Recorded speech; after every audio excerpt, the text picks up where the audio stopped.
Parfait. On va pouvoir commencer du coup cette conférence. Donc merci à tout le monde d'être présent. Merci à ceux qui vont écouter de loin et merci à ceux qui vont regarder de près. Donc cette conférence se portera sur effectivement un état des lieux de l'industrie du jeu vidéo comme moteur économique pour la région sud. On aura le droit pour cela à différents points de vue des différentes industries qui composent justement le jeu vidéo. Avant de rentrer dans le vif du sujet, je vais vous expliquer un peu plus l'objectif de ces conférences et pourquoi elles ont été mises en place dans le cadre de la GG Arena. Donc ces conférences, elles sont là pour parler au grand public, autant ceux qui sont curieux, passionnés du jeu vidéo, pour les parents aussi, qui se posent des questions sur l'avenir de leurs enfants, et tout simplement pour ceux qui souhaitent en savoir plus sur ce domaine souvent pas mal méconnu. Donc avant de commencer, je tiens à remercier la ville de Gardanne, mais je tiens aussi à remercier la région qui nous a permis de mener à bien ce projet dans le cadre du projet Quartier Populaire. Donc nous allons passer aux présentations des intervenants.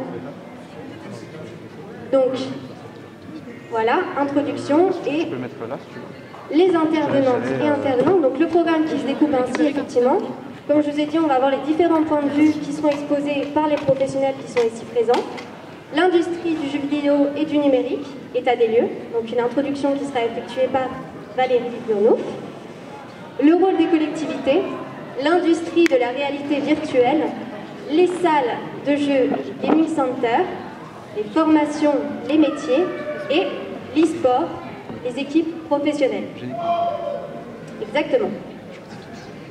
Du coup, je vais vous laisser faire un petit tour de table pour vous présenter chacune et chacun par ordre qui est présenté ici. Donc Stéphanie, si tu veux bien commencer par te présenter. Bonjour, je suis Stéphanie Ragui, je suis présidente d'une association d'un cluster du numérique sur la région sud qui s'appelle Made in Soft et qui a pour but de promouvoir toutes les filières du numérique, dont l'e-sport entre autres, mais 19 autres également, et de mettre en relation, de créer du lien, du go-between entre les futurs métiers du numérique et les entreprises du territoire. Merci beaucoup. Je vais peut-être laisser mon vice-président quand même. Oui, avec grand plaisir. Et tu viens de le faire. Bonjour à tous, merci d'être là, d'être présent et d'être toujours en forme. Kevin Polizzi, donc moi je suis le vice-président de Made in Soft avec Stéphanie Ragu. On a vraiment une nouvelle ère, on va le présenter aujourd'hui, qui est en train de s'ouvrir. On sait que c'est les débuts, on sait que c'est les fondamentaux qu'on est en train de mettre en place. Et donc l'objectif, évidemment, c'est de vous présenter un petit peu les services offerts par Made in Soft, notamment sur le e-sport, mais aussi tous les métiers et toutes les infrastructures qui vont autour. Parfait, merci. Du coup, Nicolas, si tu veux bien te présenter. Donc bonjour, je suis Nicolas Sauvant-Magnier, vice-président de la Chambre de commerce et d'industrie du Pays d'Arles, donc le territoire au nord du département, en charge plus particulièrement du numérique et de l'e-sport, qui est une exception pour une chambre de commerce. Nous sommes la seule chambre de commerce de France à avoir une personne déléguée à l'e-sport.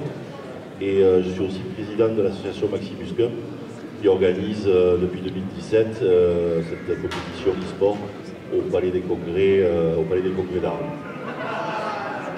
Parfait, merci.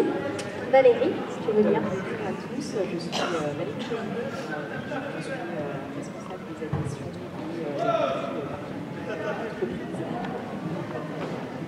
de la partie partenariat entreprise pour l'école XP School, qui est une école qui est spécialisée sur les métiers du jeu vidéo et de l'e-sport. Et on s'est installé il y a 2 ans maintenant à Marseille et on est présent dans plusieurs villes au niveau national.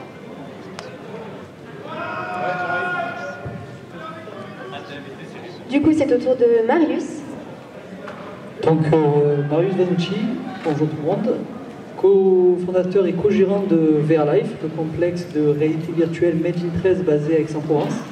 Donc, ce complexe de réalité virtuelle a été construit dans un principe de réunir les acteurs locaux de la réalité virtuelle, notamment les studios, les concepteurs de produits et gilets haptiques, par exemple, et fusils haptiques, Et nous sommes l'un des premiers complexes à développer donc des arènes e-sport VR. Vous envoyez une là-bas, vous pouvez tester aussi pendant dans la journée.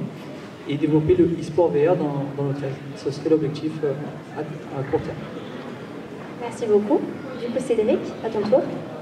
Oui, bonjour tout le monde. Donc, je suis Cédric Rabot, le président de l'association Univerland. On organise depuis maintenant 10 ans des compétitions sur divers jeux, consoles et PC. On est basé à Miramas, donc pas très loin, des voisins. Et on a notre propre salle e-sport. On va pouvoir justement encadrer les jeunes et proposer des tournois. Parfait, merci beaucoup. Sylvain. Bonjour, moi c'est Sylvain Morin, je suis président de NTech Studio, une nouvelle société de jeux vidéo et de réalité virtuelle située à Martigues. Donc on fait principalement du serious game et des productions de jeux vidéo à Martigues. Je sais que tu es aussi intervenant. Oui, je suis également intervenant à l'école Exinov Campus, où je suis intervenant en tant que professeur sur Unreal Engine, le moteur de jeu.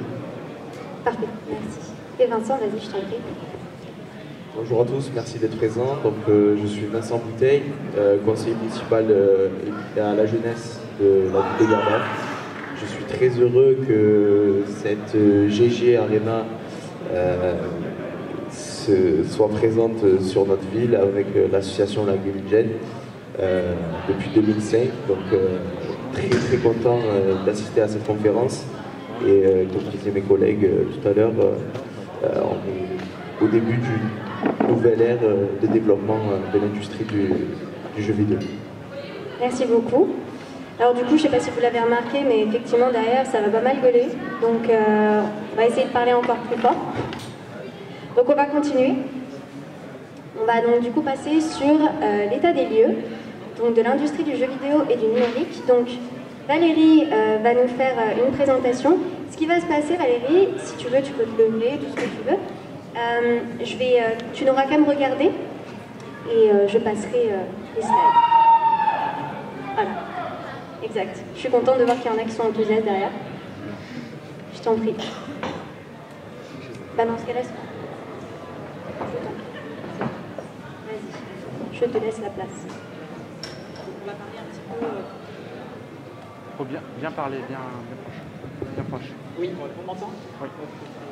Donc parlons un petit peu du secteur d'activité qui nous réunit tous aujourd'hui, l'industrie du jeu vidéo et de l'e-sport. Et la raison pour laquelle c'est une opportunité, ces deux secteurs d'activité sont des opportunités de développement pour la région. Donc le jeu vidéo, c'est aujourd'hui la première industrie culturelle mondiale. En 2020, le chiffre d'affaires était de 174,9 milliards de dollars. C'est le cas dans le monde, mais c'est aussi le cas en France. C'est-à-dire qu'on est sur un chiffre d'affaires de 5,3 milliards d'euros en France. Et, du coup, c'est une industrie qui a pris plus de 11% de croissance l'année dernière, entre 2019 et 2020. C'est vrai que les chiffres du coup de 2021 ne sont pas encore sortis, ça ne saurait tarder avec les études du CEL et de Francisport. Donc voilà, on parle également sur la partie e-sport de 4,5 millions de joueurs. De pratiquants, de 7,8 millions de pratiquants. Ce qui est important à retenir, c'est que la région sud est la première région en termes de consommateurs e-sportifs et de jeux vidéo en France. Donc c'est important de pouvoir saisir cette opportunité pour apporter des solutions et des éléments de réponse et des produits de consommation pour justement satisfaire ces consommateurs qui n'auraient pas besoin du coup d'aller se déplacer dans d'autres régions de France pour pouvoir s'adonner à leur plaisir et à leur vie. Donc, comme je disais tout à l'heure, voilà, 5,3 milliards de chiffre d'affaires d'euros pour la partie France. En termes de répartition de parts de marché, on est sur 51% de pratiquants qui consomment via les consoles, 27% sur du mobile et 22% sur du PC. Donc en effet, à partir du moment où vous jouez à Candy Crush ou à n'importe quel autre jeu sur votre mobile, vous êtes des consommateurs de jeux vidéo, et ça, on est sur n'importe quelle tranche d'âge. Il faut savoir que la moyenne d'âge pour les consommateurs de jeux vidéo, c'est 39 ans. Donc oui, en effet, on a des joueurs qui sont jeunes, mais on a aussi beaucoup de joueurs qui sont plus âgés, et notamment qui sont très représentés sur les CSP+. Donc comme je disais, c'est vraiment une opportunité pour le territoire de pouvoir se développer sur ces secteurs-là, parce que du coup, on est avec 2,1 millions de consommateurs, on a vraiment la possibilité de faire de ce secteur une opportunité de développement économique pour la région. Et c'est important, en tout cas c'est important de pouvoir investir dans le capital humain pour pouvoir justement encadrer cette pratique, pour pouvoir mettre à disposition du personnel qui est formé pour qu'on puisse justement proposer des solutions qui soient à la hauteur de ce qu'on attend pour le secteur.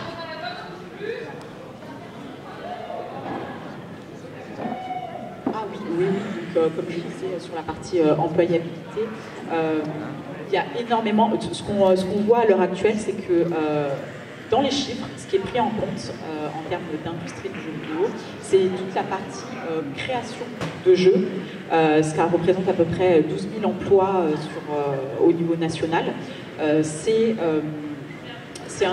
La France est numéro 7 en termes de représentation sur le jeu vidéo au niveau mondial. On a une très bonne réputation, mais pour le moment ne sont comptabilisés dans ces chiffres-là que la partie création de jeux. Sauf qu'en fait, il existe toute une variété de métiers qui sont pour quelques-uns représentés via ce schéma. C'est pour vous montrer la multitude de métiers qui existent sur le secteur, et qu'il n'y a pas que la partie création, il y a aussi toute la partie communication, marketing, événementiel. On commence à voir des spécialisations dans le jeu vidéo aussi au niveau juridique, au niveau ressources humaines, au niveau de la formation, et c'est pour justement permettre de développer tout ça que notamment XP s'est positionné sur ce secteur pour pouvoir former au métier de demain.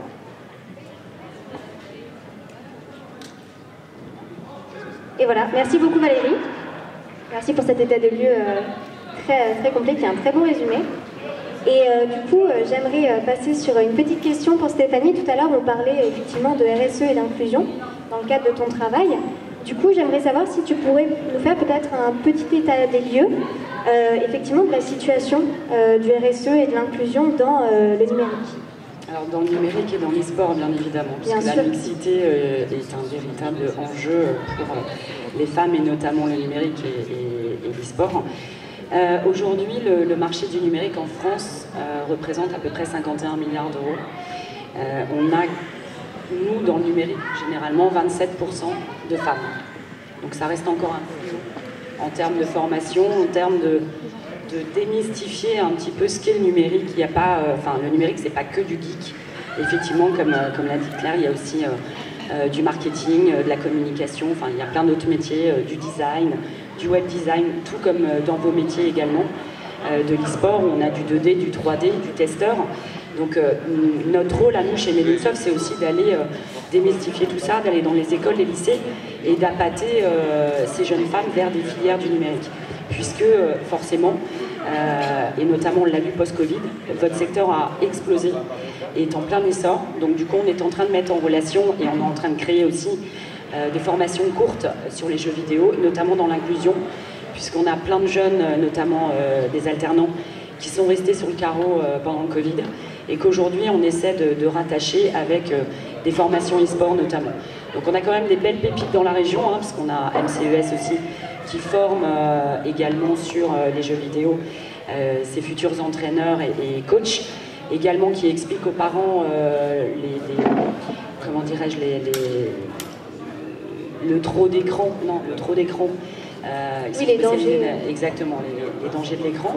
Et puis on a le premier brevet professionnel aussi qui a été créé ici en région PACA sur l'e-sport. Donc bon, on est quand même un territoire, même si on n'a pas des Paris Games Week, ça serait bien peut-être que l'année prochaine on puisse organiser des Marseille Games Week. N'oublions pas qu'on a les Jeux Olympiques, JO 2024 également sur Marseille avec la voile. Donc il va y avoir plein d'applications, plein de métiers dont on va avoir besoin avec la métropole de la ville de Marseille, et pas que, puisque 2023 on sera aussi la capitale du rugby. Donc il y aura aussi plein de programmes également à faire de ce côté-là. Nous, notre rôle chez Medinsoft, c'est vraiment de promouvoir ces filières, de mettre en relation les étudiants, les lycéens, avec leur dire où aller, quoi faire, rencontrer les entrepreneurs de la région. Je vous rappelle que cette région a quand même 136 000 entreprises, c'est pas négligeable. L'industrie représente 14%. Le service un peu plus de 40%. Donc il y a encore beaucoup de choses à faire. Renseignez-vous bien sur les réseaux sociaux, on est tous présents. Donc chez Medinsoft, on représente nous aujourd'hui un peu plus de 400 entreprises. C'est pas négligeable. On a des pépites sur des startups. On parle d'e-sport, mais on parle aussi d'environnement. On parle d'RH, de formation. Donc intéressez-vous et venez nous rencontrer surtout. Voilà. Est-ce qu'il y a des jeux qui sont en train de basculer vers la pédagogie? On a énormément de serious gaming, notamment en entreprise, qui permet de transmettre des connaissances. On l'a vu dans le management notamment. Apprendre à gérer les gens, c'est hyper compliqué. Le faire avec des jeux, de la mise en situation, c'est super intéressant. On commence à avoir toute une industrie des médias. Hein, vous l'avez vu, le web 1.0, c'était le site web. Le web 2.0, ça commençait à faire de la vidéo, ça commençait à être un peu sympa. Bah là, on commence à arriver au Web 3, au Web 4 avec le métaverse, etc., etc. Il y a tout un univers de métiers qui est en train de s'ouvrir aujourd'hui. Et moi, c'est un truc qui m'a choqué parce que j'ai appris ça il y a quelques semaines. Un architecte qui dessine des chats pour le métaverse, il gagne plus d'argent qu'un architecte qui dessine des bâtiments pour la vraie vie. Est-ce que c'est un phénomène durable? Non. Est-ce qu'il faut dessiner des chats dans le métaverse? Probablement. Est-ce qu'il y a des choses à faire? Donc il y a tout un univers qui est en train de s'ouvrir. Moi je discute avec les APHM pour faire de la rééducation, de l'orthopédie avec de l'AR et de la VR. Parce que soulever les haltères quand on a 7 ans et qu'on a eu un accident, c'est un peu nul. Trouver un moyen de s'amuser à faire sa rééducation 2-3 heures par jour avec une application un petit peu adjacente, c'est quand même super intéressant. Et donc il y a tout un univers de technologie. Je dirais, ces 20 dernières années, on a construit ce qui permet de fonctionner. Les infrastructures, la fibre, les centres de données, les serveurs, les logiciels, etc., etc. Le principe de base des jeux vidéo reste le même. Hein, c'est des triangles texturés et il y en a de plus en plus, de plus en plus, de plus en plus. Et moi je suis hyper content parce que finalement on a commencé, nous, on avait 14-15 ans, avec les Counter-Strike, etc. Derrière le rideau, ça n'a pas trop changé quand même. Hein. Pourtant on est 15 ans plus loin. Hein. Donc ça va, je peux encore parler, je peux encore rester. Et à côté de ça, on a tout un tas de métiers aussi qui viennent derrière. La Maximus Cup, on va en parler tout à l'heure.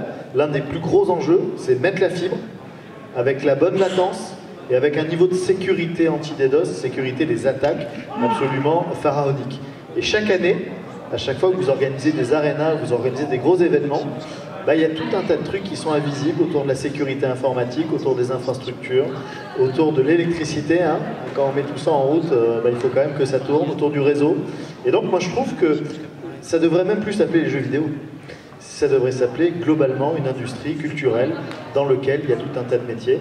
La santé va en profiter, la ville intelligente va en profiter, tout le monde va en profiter, le jeu vidéo va continuer à en profiter, mais finalement le jeu vidéo qui a été l'initiateur ne sera qu'une des verticales qui constituent un univers global. Et donc moi je suis hyper content, dans un monde où on est tous un peu inquiets, je me souviens m'être fait vacciner juste à côté là, il y a vraiment des opportunités, des perspectives, et je crois qu'il y a tout à inventer, c'est pour ça qu'on est là aujourd'hui. Merci beaucoup, vas-y, je t'en prie. Ouais, Claire, je veux juste rajouter, bon c'est facile pour toi, parce que c'est quand même le fondateur de Jaguar Network, je précise, et qui a sorti la Free Pro, donc forcément sur la fibre, voilà. Je veux juste rajouter que j'ai mis en place avec l'hôpital de Bagne un appartement connecté, un jardin connecté, pour apprendre aux malades et les seniors qui n'ont pas accès au numérique à pouvoir se débrouiller chez eux avec des applications voilà, plus ou moins, on va dire, confidentielles, dont on ne peut pas non plus dévoiler. Et tout ça pour dire qu'on a mis des applis vidéo également, donc des gens qui ont entre 68 et 85 ans, et franchement, ils se régalent, quoi. C'est un bonheur de les voir jouer, ils rentrent chez eux, ça fait passer un petit peu la maladie et la souffrance autrement. Donc il faut continuer, il y a plus de 1000 métiers qui vont arriver dans votre secteur. On a 45 studios ici sur le territoire. On a Provence Studio à Martigues, etc., qui sont quand même des acteurs forts avec du Netflix en présentiel chez nous à Martigues. Donc il faut continuer, mais il faut surtout en parler. Donc c'est pas évident la communication chez vous, c'est encore, je pense, un axe d'amélioration.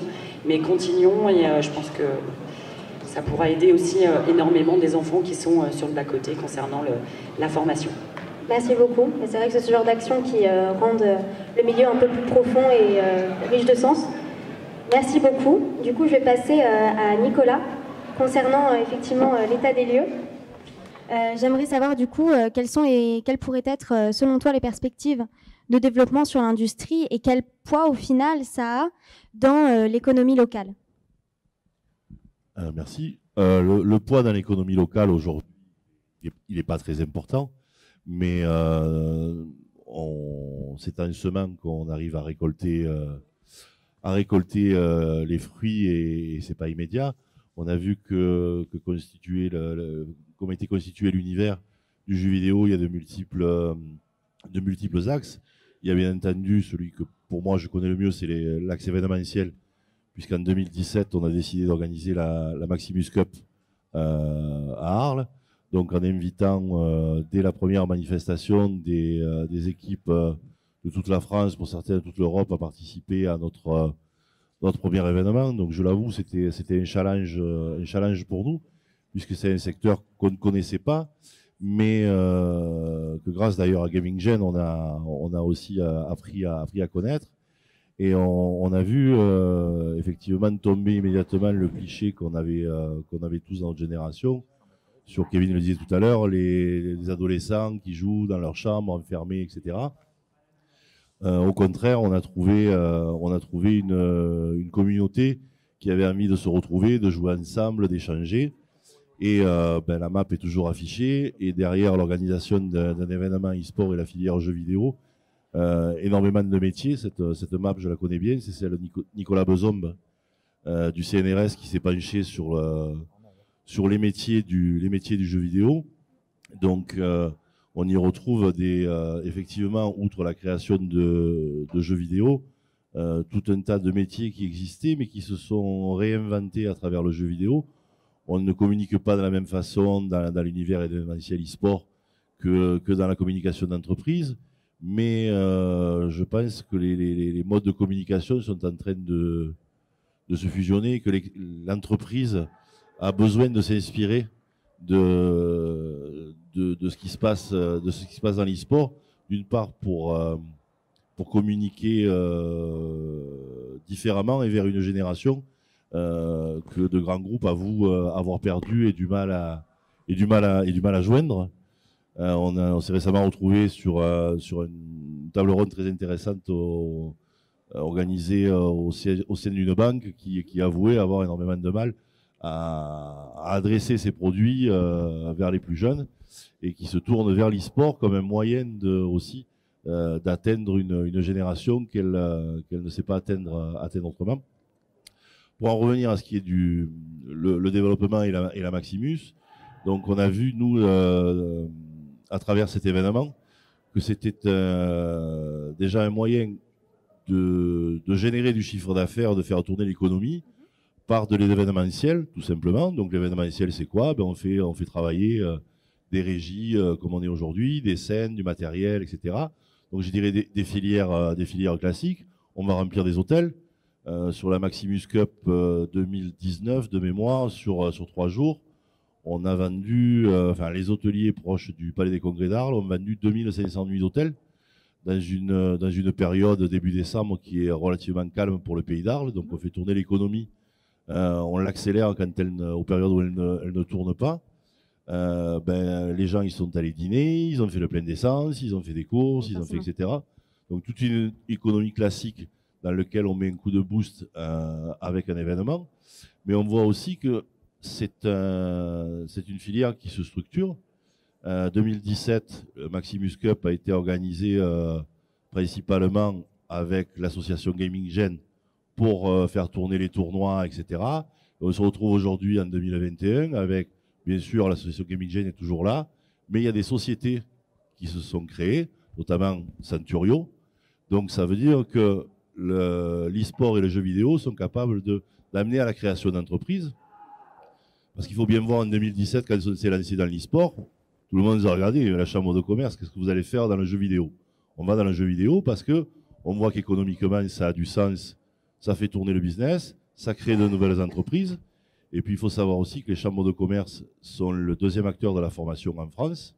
Quand on voit une map des métiers comme ça autour du jeu vidéo, on se dit forcément, il y a des formations à créer, à renouveler éventuellement. Il y a peut-être des formations existantes qui ont besoin d'avoir un petit coup de jeune pour s'adapter à ce secteur. Alors justement, la question qui suivait, c'était donc du coup pour Stéphanie et toi Nicolas, donc de savoir en tant que membre en fait de la Chambre des commerces, tu as un peu répondu, mais peut-être que vous pourrez apporter plus de précision là-dessus. C'est savoir en fait ce que la Chambre des commerces peut apporter au final au développement de l'industrie du jeu vidéo sur le territoire. C'est une bonne question. Alors moi, je viens d'être élue, donc je vais te laisser parler. Ah ben voilà. Moi, je suis élue depuis hier, pour donc, moi. Qu'est-ce qu'on va apporter? Déjà, le fait d'avoir créé Maximus Cup, d'avoir eu l'audace, on va dire, de créer Maximus Cup en 2017, à l'initiative de notre président, ça veut dire qu'on a déjà apporté un événement un peu structurant en région PACA, même si c'est au bout de la région PACA, et puis on a comme objectif de peut-être le recentrer, de le remettre un petit peu plus au centre de la région, c'est d'interpeller, parce qu'une chambre de commerce, c'est ni plus ni moins que le rassemblement des énergies des entrepreneurs d'un territoire, mais ça ne suffit pas à faire avancer un sujet quel qu'il soit, le jeu vidéo en particulier. Il faut l'adhésion des collectivités locales, régions, départements, et régions, départements, pour avoir l'adhésion, il faut commencer par les maires des territoires. Donc, et leur faire comprendre que le jeu vidéo, c'est pas la chose qu'il faut diaboliser, laisser dans un coin, oulala, c'est pas bon, on revient au cliché, la pizza, pizza jeu vidéo enfermé au fond de sa chambre. Donc nous, on a fait dès 2017 un petit tour de notre territoire. On a déplacé des mini Maximus Cup dans des villes et villages de notre territoire pour montrer aux élus de ces communes que le jeu vidéo n'était pas créateur de fractures sociales, mais pouvait au contraire recréer du lien social. Et donc on s'est déplacé tout simplement avec du matériel, le soutien de Gaming Gen, dans plusieurs communes de toute taille. On est allé dans des petits villages, Saint-Étienne-du-Grèce, 2000 habitants. On est allé aussi un petit peu empiéter sur le territoire de la métropole, on est allé à Port-Saint-Louis-du-Rhône, etc. Et on a su montrer grâce à ça aux maires et élus de ces communes qu'on arrivait à remplir la salle des fêtes avec des consoles en jouant aux jeux vidéo, en jouant à FIFA, en jouant à CS, et on arrivait, nous, à ramener dans ces salles-là avec le jeu vidéo des gens qu'ils ne voyaient plus dans les autres événements de la commune. Donc, cette sensibilisation, elle est hyper importante. Elle commence au niveau des maires, collectivités, régions, et ce n'est que tous ensemble qu'on arrivera à créer un écosystème autour du jeu vidéo qui soit cohérent à l'échelle de la région PACA. Donc ça, c'est la première action, on va dire, d'une chambre de commerce. Je dirais là où on ne l'attendait pas, mais chaque fois qu'on nous a dit, mais pourquoi le jeu vidéo? Toujours là, ce que j'ai dit tout à l'heure, développement économique, création d'entreprises et formation. Il y a des filières qui sont arrivées à leur maximum, ou des filières industrielles, agroalimentaires sur notre territoire. On entretient le feu. Là, on crée une nouvelle filière et c'est très excitant en fait. C'est l'innovation, il y a encore tout à faire. C'est l'innovation, un nouveau secteur d'activité. Waouh, super. Exact. Merci beaucoup. Du coup, on parlait effectivement des maires, etc. et des mairies. Peut-être Stéphanie, Kevin, tu voulais peut-être rajouter quelque chose? C'est toujours pareil, c'est le rôle des collectivités. Il faut rappeler à quoi ça sert une collectivité. Collectivité, ça sert à créer les conditions du succès.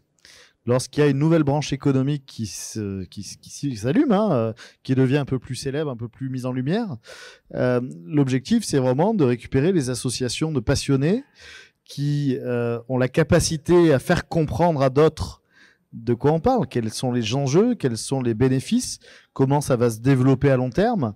La Maximus Cup, il faut se rendre compte qu'il faut un courage incroyable pour qu'une chambre de commerce, elle ait le cran de faire ça. Et je crois que c'est la seule de France qui aujourd'hui a été très très très en amont. Alors ça a été évidemment dupliqué, copié, etc. Et c'est une bonne chose. Mais une collectivité, ça crée les conditions du succès. En face, c'est aux entrepreneurs de s'en emparer. Les entrepreneurs de créer des entreprises, créer un écosystème, d'investir, d'être accompagnés par un écosystème financier. Et lorsqu'une collectivité, elle adoube une industrie, les banques vous regardent un petit peu moins comme des ovnis, comme des extraterrestres ou comme des illuminés. Voilà, c'est vrai que le cliché Super Mario Kart, et Dieu sait que je suis un grand expert de Super Mario Kart, mais le cliché est un peu lourd à porter parfois pour certains. Marius nous parlera tout à l'heure de son investissement, de ses investissements et de son développement. Et vraiment, la collectivité, elle allume la mèche, quoi. Il faut que ce soit en capacité d'être vu. Et là, si on est là aujourd'hui, on remercie aussi la ville de Gardanne, évidemment, qui en est pas du tout à sa première édition. Et puis les associations, l'association qui monte, ce qu'on accompagne nous sur le e-sport chez Made in Soft. Je crois que le plus important, c'est de mettre les bonnes personnes autour de la table. Moi, je vois Arles, Miramas, Aix, Istres, etc., Marseille, tout à fait. Et donc, je trouve que c'est très, très intéressant et c'est un signal qui est, à mon avis, très positif. Encore une fois, dans une dynamique où en ce moment, on se pose des questions. Là, on s'en pose aucune, quoi. On y va, on fonce. Merci beaucoup. Du coup, effectivement, dans cette dynamique-là, moi, ce qui m'intéresserait aussi, ce serait donc du coup Vincent, en tant que justement élu délégué à la jeunesse à la mairie de Gardanne, connaître un peu peut-être le point de vue justement de la mairie là-dessus, les actions peut-être qu'elle a mis en place ou qu'elle souhaite mettre en place dans le futur pour cet environnement-là. Complètement. Comme disait tout à l'heure Kevin, par rapport à l'industrie du monde du e-sport. Par rapport à l'industrie du monde du jeu vidéo, etc. C'est une niche, c'est une nouvelle industrie entre guillemets. Et derrière nous, je m'appuie sur les propos de Kevin tout à l'heure qui disait le rôle d'une collectivité est d'accompagner, comme la chambre des commerces, etc.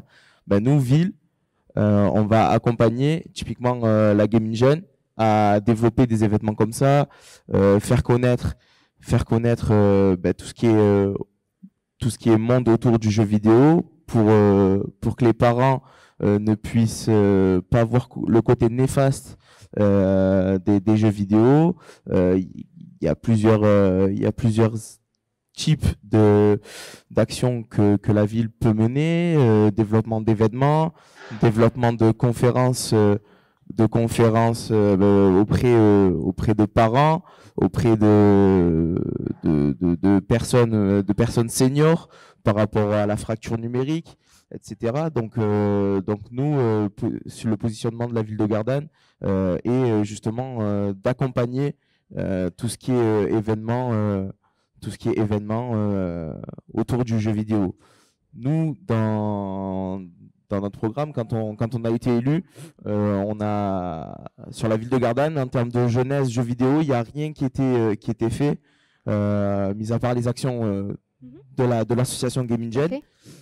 Mais en termes d'infrastructure, il n'y avait rien qui était présent. Donc nous, on a décidé de mettre en place, de développer un endroit où les jeunes vont pouvoir faire exprimer leur créativité en termes de développement créatif vidéo, jeux vidéo, musique, etc.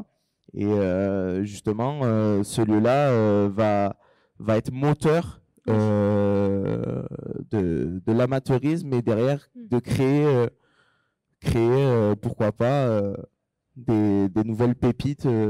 Je vois tout à fait. C'est fournir un cadre pour avoir une base solide. Exactement, complètement. Merci beaucoup. Alors, je vais continuer sur effectivement l'autre partie de l'écosystème. Donc, on va passer à l'industrie de la VR. avec donc du coup notamment Marius.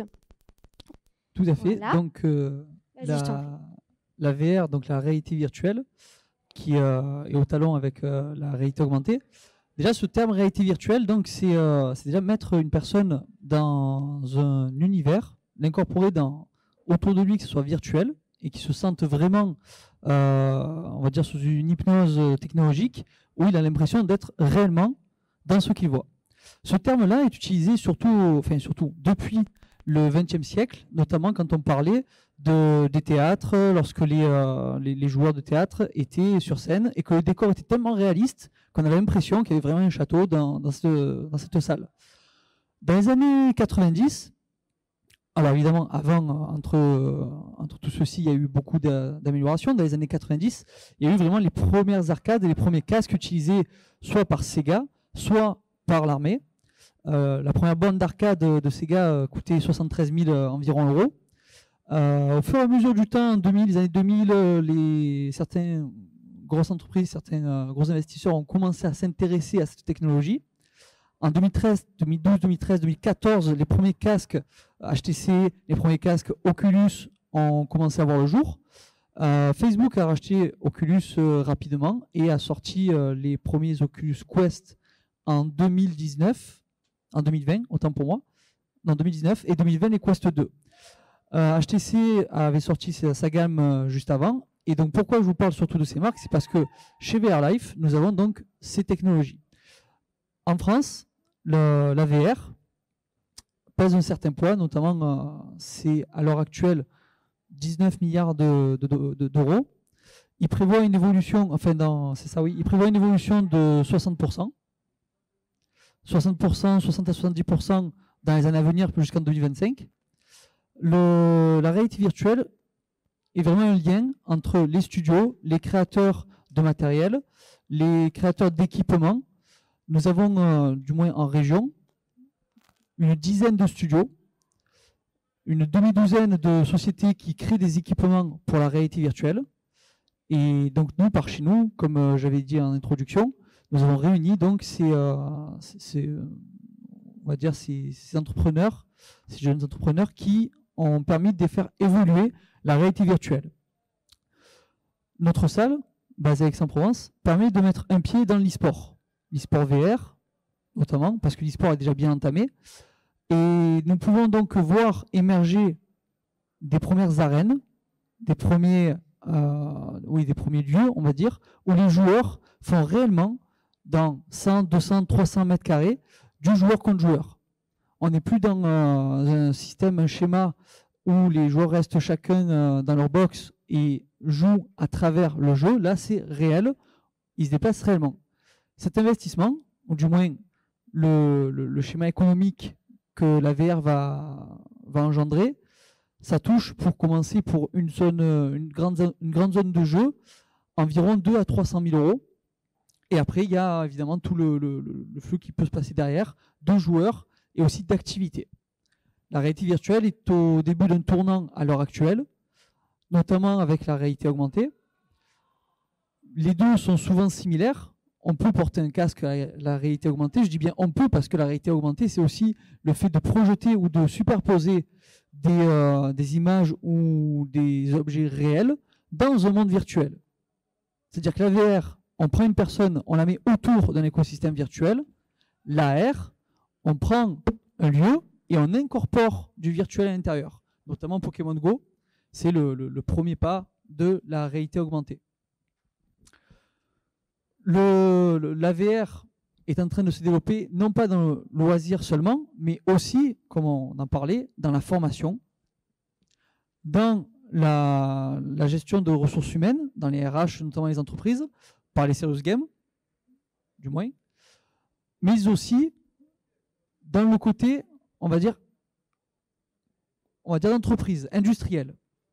Par exemple, pour les pompiers ou autres, nous sommes en train de développer des solutions pour mettre en situation donc des futurs pompiers, des stagiaires, ou même voir des futurs chefs d'équipe dans des univers, notamment dangereux, de base dangereux, qui pourraient donc causer des dégâts et être critiques au niveau aussi bien d'un point de vue humain que d'un point de vue économique.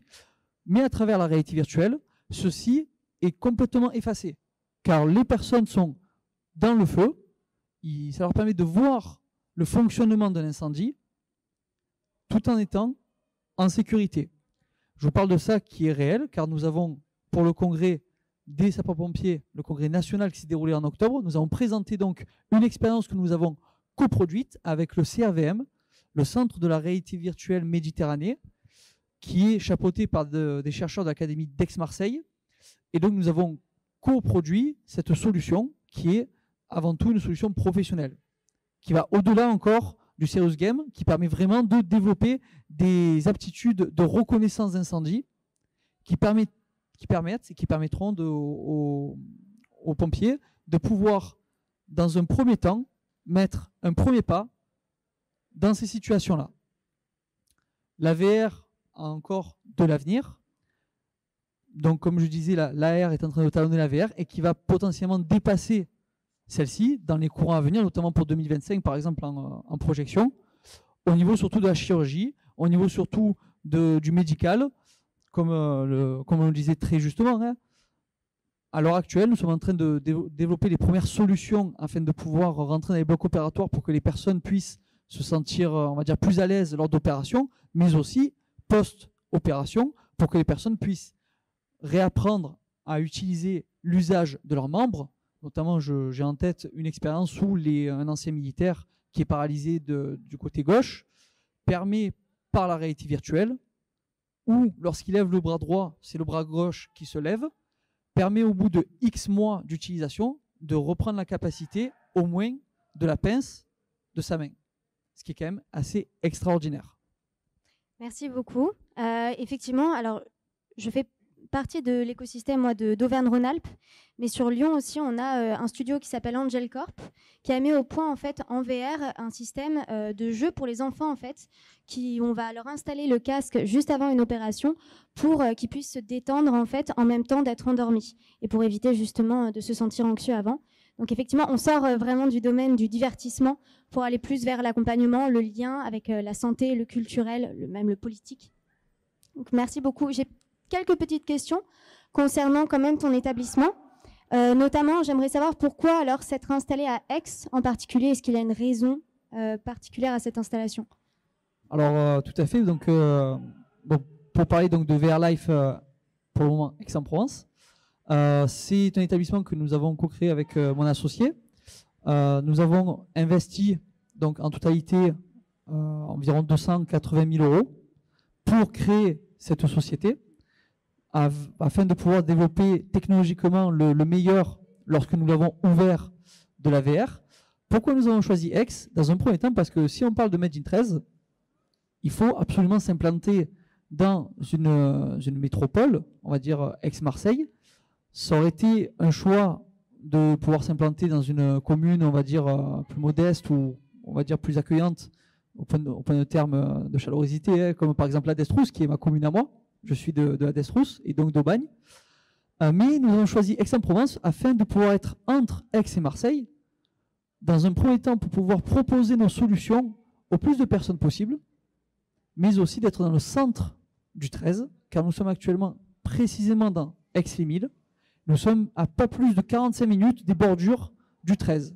Ce qui est très important pour nous, parce que dans un premier temps, d'un point de vue personnel et éthique, nous voulons absolument apporter les expériences de réalité virtuelle, les nouvelles expériences, parce que ce n'est pas encore assez démocratisé, on va dire, la réalité virtuelle, bien que ceci commence avec les casques Oculus à bon marché, qui sont de très bons casques d'ailleurs.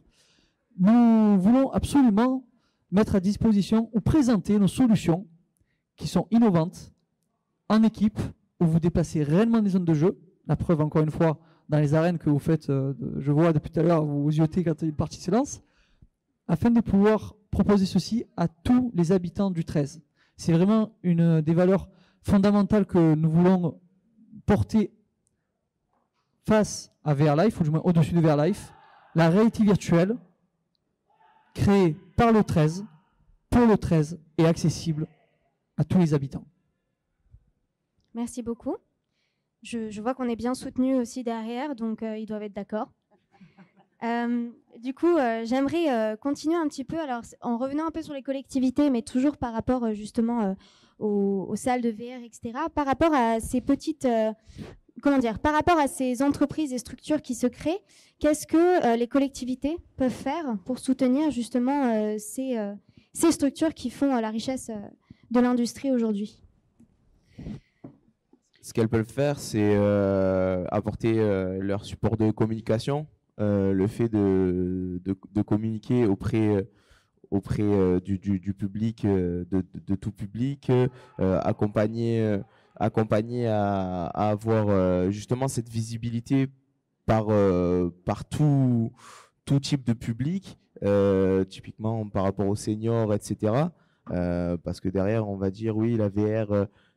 C'est pour les jeunes, mais pas forcément. Donc, comme les exemples cités tout à l'heure, dans le médical, etc., ça aide à justement à réduire cette fracture numérique. Et derrière, les collectivités vont accompagner et promouvoir les actions faites par les divers entrepreneurs, entreprises, et pour justement avoir un développement local le plus développé possible. Oui, je vois. On reparle du coup de ce cadre qui est offert par les collectivités là-dessus. D'accord, très bien. Exactement. Stéphanie, du coup? Oui, non, mais c'est exactement ça. C'est cette fracture numérique. On est là aussi pour expliquer aux collectivités, pour promouvoir ces nouvelles filières et de les emmener avec nous sur le terrain, et c'est ce qu'elles font sans aucun problème, afin de communiquer derrière, parce qu'on sait que ce qui pêche, c'est la communication. C'est un microcosme d'une filière du numérique, sauf que encore méconnue à aujourd'hui, et c'est bien dommage. Les collectivités, elles peuvent pas être présentes partout, donc c'est aussi aux associations et à ces 90 membres de faire connaître ces nouvelles filières du numérique. Donc on est là pour ça, mais encore faut-il aussi avoir les bonnes informations sur les événements afin qu'on puisse les relayer et communiquer. C'est la communication interne au travers de l'écosystème. Ouais. Absolument. Complètement. Ok. Eh ben, merci beaucoup. On va passer au point suivant, du coup, qui va concerner les salles de jeu et les gaming centers. Donc, du coup, là, je vais me tourner vers Cédric, effectivement. Donc, Cédric, est-ce que tu peux nous parler un peu plus de ta structure, du point de vue que tu as par rapport à ça? Je sais notamment, voilà, j'ai dit gaming center, ils sont contents. Ils sont déjà à fond sur notre salle, c'est très bien du coup. Ils sont prêts à venir.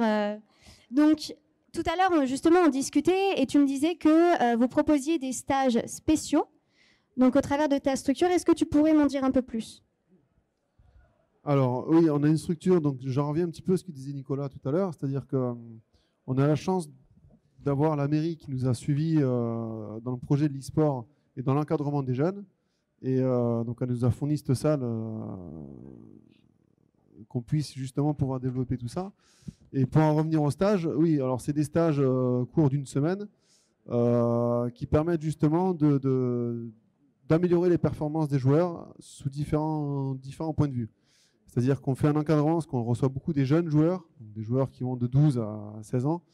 Et c'est souvent des joueurs qui sont, comme tout le monde disait, un petit peu chacun chez eux, dans la chambre, ou un petit peu cachés. Et là, le fait de faire les stages, justement, ces joueurs-là, ils vont tous se regrouper ensemble, ils vont se connaître, ils vont partager des moments autres que le jeu vidéo dans la salle.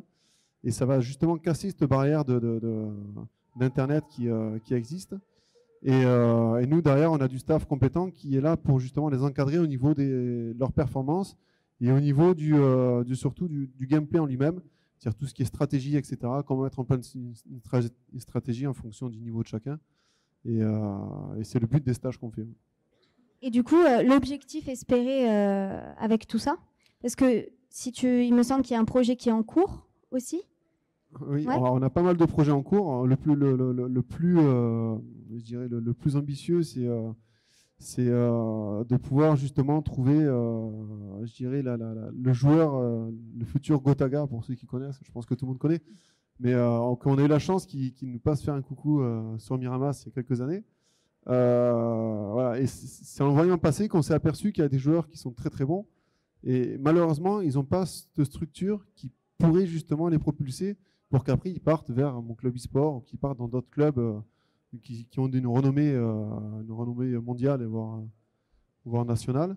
Et le but, c'est ça aussi, c'est qu'on puisse dénicher nous des pépites. On a un ou deux joueurs qui sont vraiment pas mauvais, mais qui sont très jeunes, qu'on espère, alors c'est peut-être bête à dire, qu'on espère voir partir vers des sphères un petit peu plus hautes. Mais c'est un petit peu notre objectif de pouvoir justement dénicher les futurs talents et pouvoir leur proposer d'évoluer dans ce domaine-là. Après, donc la salle, on a une salle qui fait à peu près 150 mètres carrés. On va pouvoir faire des tournois sur différents jeux comme Call of Duty, Counter-Strike, League of Legends, Rocket League, j'en passe, et des meilleurs. Et aussi, c'est le côté développement de l'économie qui va nous permettre de créer plusieurs tournois dans la salle.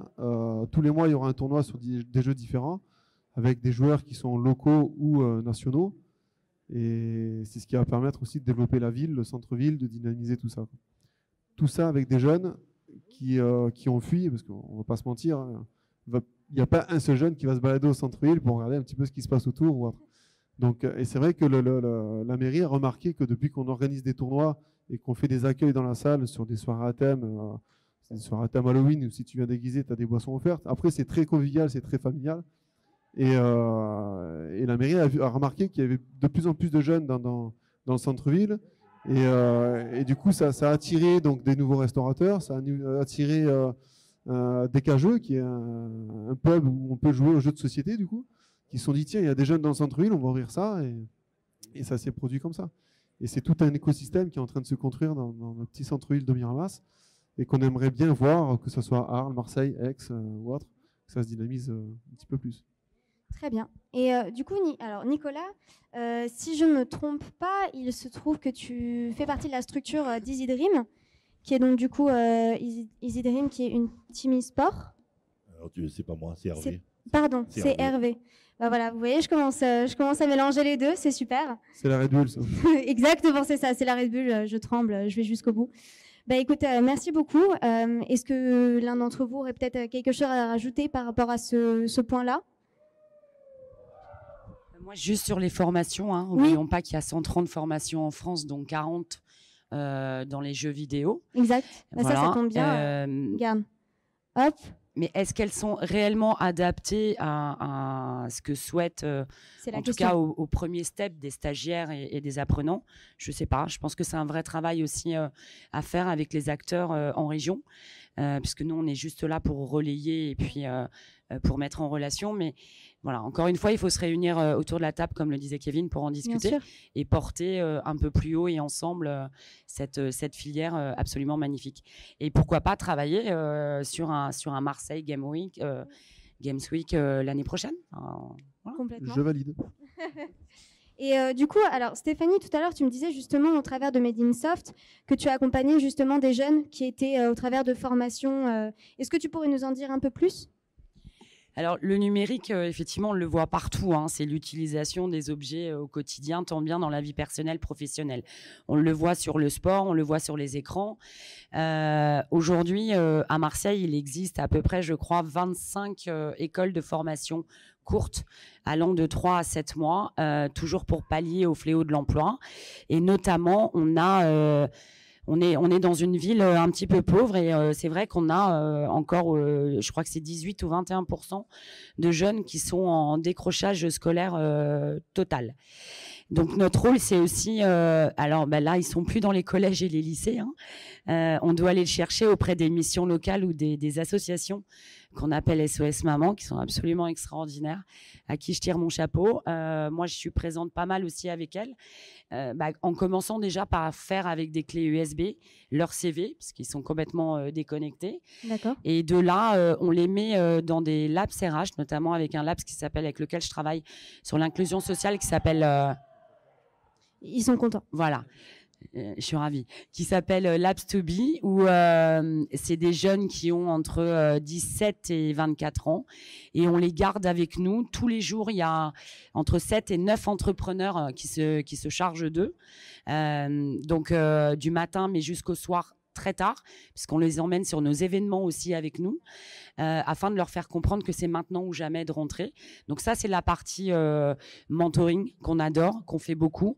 Et ensuite, on a aussi mis en place un système comment dirais-je, on a de parrainage avec 400 entreprises de la région qui s'engagent tous les ans à prendre 5 à 7 stagiaires apprenants aussi pour leur faire découvrir tous les métiers du numérique, donc que ce soit en commençant par la fibre, les télécoms ou les métiers de techniciens qui sont les premiers métiers, en tout cas pour rentrer dans des secteurs du numérique, et ensuite monter sur de l'administration système, du dev, du graphisme, du community manager, etc. Donc on est nombreux. C'est vrai qu'on est dans une région entre tous les labs, les écoles, les incubateurs, etc. La région PACA est une région très riche. Et 2022, j'espère qu'on le sera encore plus pour travailler ensemble avec les collectivités, bien évidemment, puisque sans elles, les associations ne peuvent rien faire. Très bien, merci. Et du coup, puisqu'on parlait justement d'incubateur, ça tombe bien. Nicolas, il me semble que vous êtes en charge, du coup, alors cette fois-ci, je ne devrais pas me tromper, vous êtes en charge de l'incubateur Adrénaline. Est-ce que vous pourriez nous en dire un peu plus? Non, là c'est bon. C'est bon, j'ai juste... Bon, Allez, en pleine ville. ça passe. Donc l'incubateur Adrénaline, c'est une rencontre sur les salons du jeu vidéo, avec un incubateur qui était en région parisienne et qui se trouvait le énième incubateur au milieu de plein incubateur, et qui a eu envie de déménager, donc on l'a ramené chez nous à Arles parce qu'on n'avait pas d'incubateur. Donc un incubateur qui est à la base un incubateur plutôt de projet de santé, mais très intéressé par le jeu vidéo. Donc on l'a ramené chez nous en prévision 2. Le Covid a un peu ralenti les projets qu'on avait ensemble. Mais donc c'est un incubateur qui est prêt à incuber autour du jeu vidéo. Il est dans les starting blocks, voilà. D'accord.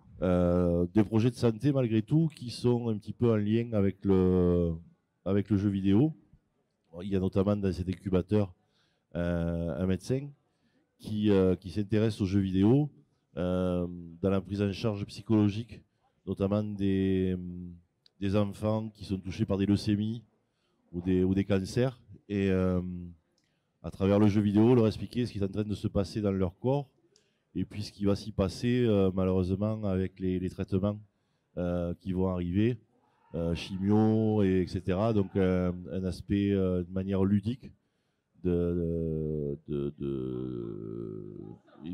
manière dédramatisée, je sais pas comment dire, voilà. Donc, mais effectivement, donc l'incubateur Adrénaline est dans les starting blocks pour incuber tout projet autour du jeu vidéo. Et donc du coup, cet incubateur, alors les conditions un peu, quelles sont les conditions pour y rentrer? Il n'y en a pas, il faut avoir un projet sympa. Voilà. C'est bien, c'est des bonnes conditions.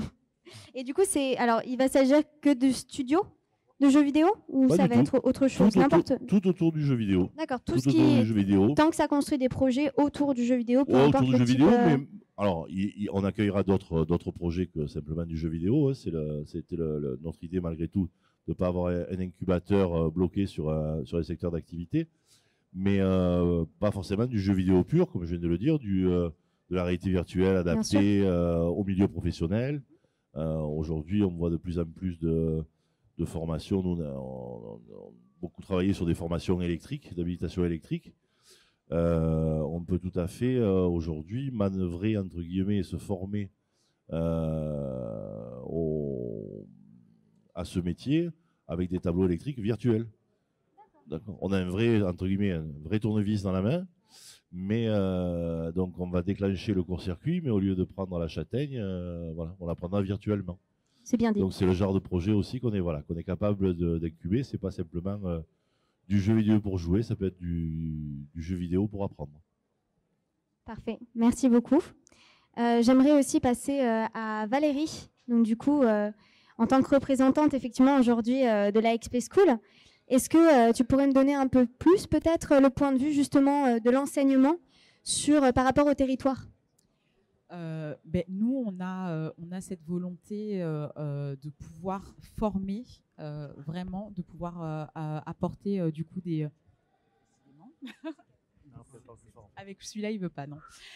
Voilà, donc moi je disais, nous, notre volonté avec XP School, le fait qu'on se soit implanté déjà au niveau de Marseille, c'est vraiment de pouvoir être au cœur d'une région, d'un territoire où il y a ce potentiel économique. Il y a vraiment, comme je le disais tout à l'heure, il y a les besoins sur le territoire, il y a la recherche des consommateurs, et c'est de pouvoir apporter au plus près de ces consommateurs les besoins dont ils ont, qu'ils manifestent. C'est-à-dire que pourquoi un jeune qui souhaite se former sur les métiers ou les spécificités de l'univers du jeu vidéo et de l'e-sport aurait besoin de quitter son territoire pour pouvoir se former sur ce secteur. Donc c'était important pour nous du coup de pouvoir s'implanter à Marseille pour ces raisons. Ça a été une volonté du groupe Ionis dont XP School fait partie, de pouvoir répondre en termes de métier à un besoin du secteur qu'on a vu évoluer. Je m'explique. On avait au sein de plusieurs écoles du groupe Ionis, que ce soit Epitech pour la partie technique, IArtSup pour la partie création design, ISG ou ISEFAC pour la partie événementielle et la partie école de commerce vraiment pure. On a vu naître ce besoin auprès de nos acteurs d'avoir des personnes qui étaient formées sur les spécificités du marché du jeu vidéo et de l'e-sport qui était en train de se développer. On a décidé de réunir toutes les compétences de ces écoles au sein d'une école qui était vraiment dédiée à cet univers pour pouvoir faire correspondre la demande du marché et des professionnels, des structures qu'on a consultées pour pouvoir construire le contenu pédagogique de nos formations, d'avoir des personnes dont les compétences correspondaient vraiment aux besoins du secteur. C'est-à-dire que il y avait ce constat, c'était soit on avait vraiment des personnes qui étaient techniquement très compétentes, et d'ailleurs la France est connue pour vraiment ses compétences sur la partie création, design et graphique sur le secteur du jeu vidéo. On avait ce secteur-là qui disait voilà, nous on a vraiment ces compétences qui sont très techniques. On avait dans le secteur du commerce, du marketing, des compétences aussi qui étaient on va dire généralistes, mais il y avait ce besoin de réunir au sein de notre école la fusion entre la connaissance du secteur, les compétences techniques et vraiment la vision business très spécifique au secteur et au marché. Donc c'est vraiment ce qu'on a développé en tout cas au sein de notre école, et ça va permettre, on permet grâce à notre structure de pouvoir comment dirais-je participer à la structuration, à l'évolution de ce secteur d'activité et de ce secteur économique pour en faire justement le faire sortir de cette niche et d'en faire un secteur qui est vraiment une économie durable dans lequel on va être sur des structures qui vont être plus stables. C'est vrai qu'on est beaucoup ici à avoir vu se développer ce secteur grâce à des associations, grâce à des passionnés, mais on peut aller au-delà de juste des structures associatives et vraiment d'être dans des vraies structures économiques, des vraies entreprises. On a pu voir par exemple une licorne française, Voodoo, voilà, qui c'est au-delà de petites structures associatives et de petites pépites, voir vraiment s'asseoir la connaissance, les compétences et d'être vraiment sur le secteur comme reconnu aussi. Cette reconnaissance, parce qu'à partir du moment où on travaille sur, par exemple, nous on est sur des formations qui sont certifiées par l'État. À partir du moment où on est dans un travail avec l'État sur des certifications de métiers, c'est une reconnaissance aussi que dans ces secteurs-là, on a des métiers qui sont très spécifiques et qui sont pas juste l'application d'un métier. Je sais pas, on parle de la communication par exemple, pas juste l'application de la communication dans un secteur. Non, il y a des spécificités qui sont liées à ce secteur qui font qu'on a un métier à part entière qui s'est créé. Voilà. Merci beaucoup. Et du coup, effectivement, Sylvain, ton point de vue aussi en tant qu'enseignant chez Innov, bien entendu que fondateur de jeux vidéo, mais aussi enseignant, puisque là, on parle effectivement de l'enseignement. Quel est ton avis là-dessus, justement? Qu'est-ce que tu as pu voir, en fait, de cette évolution-là? Alors, allô? Oui. Alors, l'évolution de la formation du jeu vidéo, elle a bien évolué déjà ces dernières années. On a eu des écoles qui se sont développées dans la région et c'est extrêmement important pour la région et surtout pour l'industrie en elle-même. C'est-à-dire que les entreprises qui sont dans le jeu vidéo ne vont pas venir s'il n'y a pas de formation, s'il n'y a pas de personnes qui sont là pour travailler dans le jeu vidéo. Donc déjà, c'est ultra important d'avoir, par exemple, moi je fais partie de Ex-Innov Campus qui forme des game designers, des game artistes et des programmeurs dans le jeu vidéo. Donc les trois métiers, alors les trois principaux métiers pour créer, pour produire un jeu vidéo, c'est pas le seul. À côté, il y a le marketing, etc., etc. Mais c'est quand on parle de jeux vidéo, c'est les trois métiers les plus importants. Ensuite, là, on a maintenant les écoles qui sont venues ou qui ont développé leur partie jeux vidéo. Maintenant, il ne reste plus qu'à développer la partie industrielle. C'est d'ailleurs pour ça que ma société s'est basée à Martigues, qui certes est un petit peu plus loin que les écoles qui sont à Aix, qui sont à Ariès, qui sont à Marseille, pardon. Mais en soi, en jeu vidéo, on n'est pas obligé d'être collé à une école pour pouvoir faire fonctionner. Tant qu'on les a autour, ça suffit. Donc en vrai, l'évolution dans le jeu vidéo va être de plus en plus important dans la région.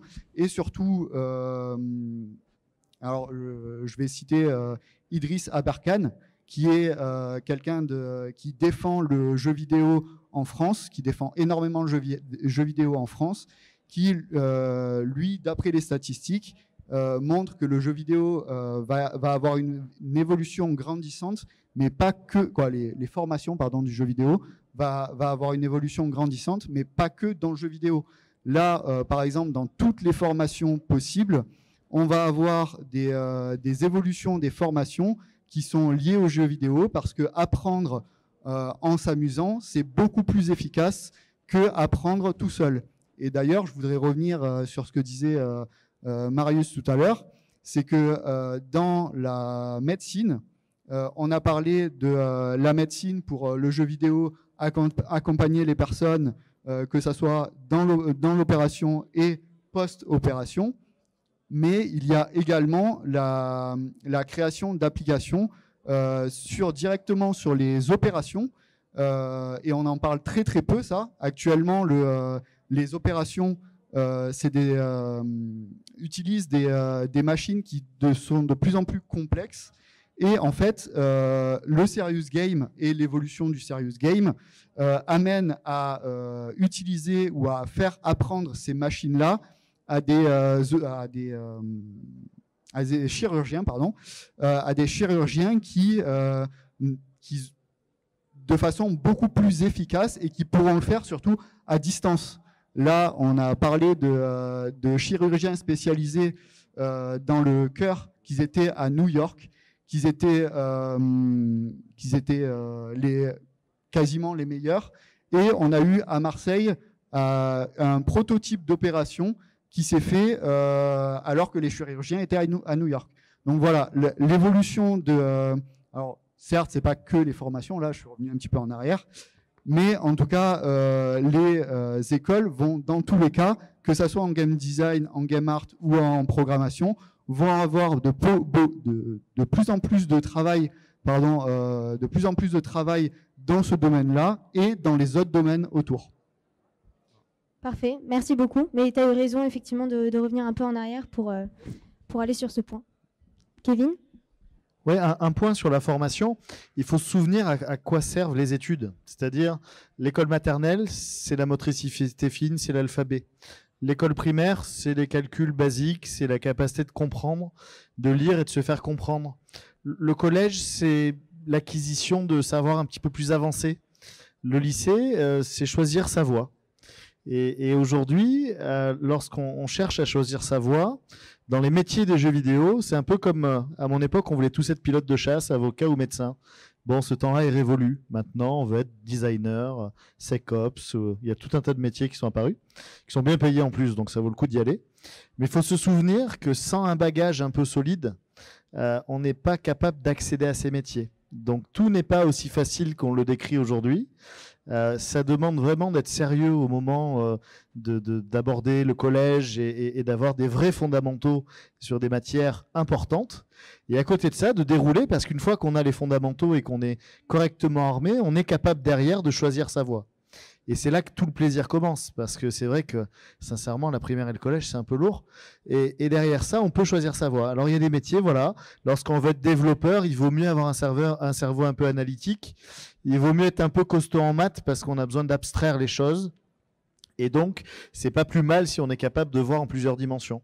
Lorsqu'on veut être graphiste, on a évidemment un sens beaucoup plus artistique. Mais le graphiste tout seul, comme il y a 10 ou 15 ans, il sait plus travailler juste en étant graphique tout seul. Maintenant, il est obligé d'intégrer, de transférer, découper, etc., etc. Et donc, la formation, elle est hyper intéressante parce qu'il y a un tronc commun et il y a des spécialisations. Et donc, il faut continuer telle qu'elle est connue. Elle n'est pas très compliquée à mettre en œuvre. Mais par contre, l'ouverture des grandes disciplines, des grands stylos, sont les mêmes. On est absolument en train d'inventer rien du tout.